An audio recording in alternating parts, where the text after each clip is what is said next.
কোটি গোলের মাঝে 10 নম্বর রয়েছে ক্রিস্টিয়ানো রোনালদোর এই গোলটি। ক্রিস্টিয়ানো রোনালদোর এই শটের পাওয়ার ছিল ঘন্টায় প্রায় 119 কিলোমিটার। আপনি জানলে অবাক হবেন, রোনালদো যখন এই বলটি শট নিলেন তখন বলটি গোল হতে সময় নিয়েছিল মাত্র 1 থেকে 2 সেকেন্ডেরও কম। তাই গোলকিপার ঝাঁপিয়ে পড়ে বলটি সেভ করবে তো দূরের কথা, বলের আশেপাশে যাওয়ার সময়টুকুও পায়নি।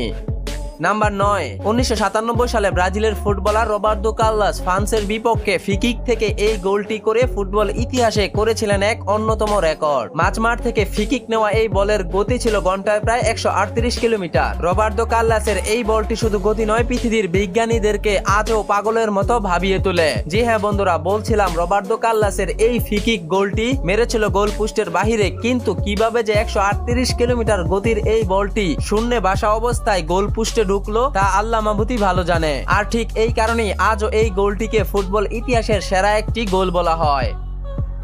নাম্বার 8, 2004 সালে রোমা ভার্সেস ইন্টার মিলানের ম্যাচে ব্রাজিলের আর্দিয়ানো ম্যাচের 29 মিনিটের মাথায় ডি বক্সের বাহির থেকে যে গোলটি করেছিলেন তা যেন চোখের পলকেই গোল হয়ে যায়। কিন্তু আপনি জানলে অবাক হবেন, 8 নম্বরে থাকা এই গোলটির গতি ছিল ঘন্টায় প্রায় 140 কিলোমিটার। একবার ভাবুন, যেখানে R15 সুজুকি জিক্সারের গতির শেষ, সেখানে ফুটবল ইতিহাসের 8 নম্বর গোলের গতি এর চেয়েও বেশি। তাই বাকি গোলগুলোর গতি সর্বোচ্চ কত হতে পারে তা আপনি না দেখলে কখনো কল্পনাও করতে পারবেন না এই ফুটবলারদের পায়ে যে এতটা শক্তি কোথা থেকে এসেছে।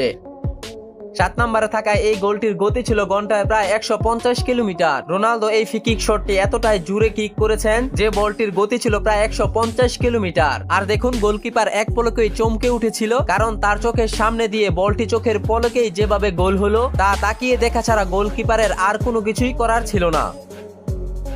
এবার সেরা 10টি গোলের মাঝে 6 নম্বরে থাকা এই গোলটি দেখুন। 1911 সালে ব্রাজিলের ফুটবলার হাল্ক ডি বক্সের বাহির থেকে লং রেঞ্জে বাঁ পায়ে যে শটটি নিয়েছিলেন তা শুধু গোলকিপার নয়, যেন ক্যামেরার চোখের পলকেই গোল হয়েছিল। জি হ্যাঁ বন্ধুরা, এই গোলটির গতি ছিল ঘন্টায় প্রায় 160 কিলোমিটার। আপনি একবার ভাবুন, 160 কিলোমিটার গতির বল কখনোই কি একজন গোলকিপারের দ্বারা এই পজিশন থেকে সেভ করা সম্ভব?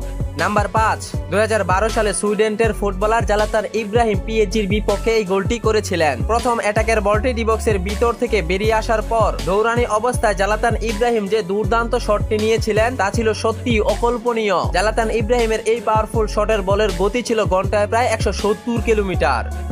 নাম্বার 4, 2001 সালে আয়ারল্যান্ডের ফুটবলার সেভেন রিড এর পা থেকে হয়েছিল ইতিহাসের এই সেরা গোলটি। যদিও তিনি ছিলেন হয়তো একজন ডিফেন্ডার, কিন্তু সেদিন আয়ারল্যান্ডের প্রথম আক্রমণের বলটি যখনই ব্যাক পাসে পিছনে যায়, ঠিক তখনই স্টিভেন রিড দৌড়ে এসে সজোরে বলটিকে কিক করে, আর বলটি এমন ভাবে গোলবারের কর্নার দিয়ে গোল হয়ে যায় যা গোলকিপার ঝাঁপিয়ে পড়েও কোনো লাভ হয়নি। স্টিভেন রিডের এই শট নেওয়া বলটি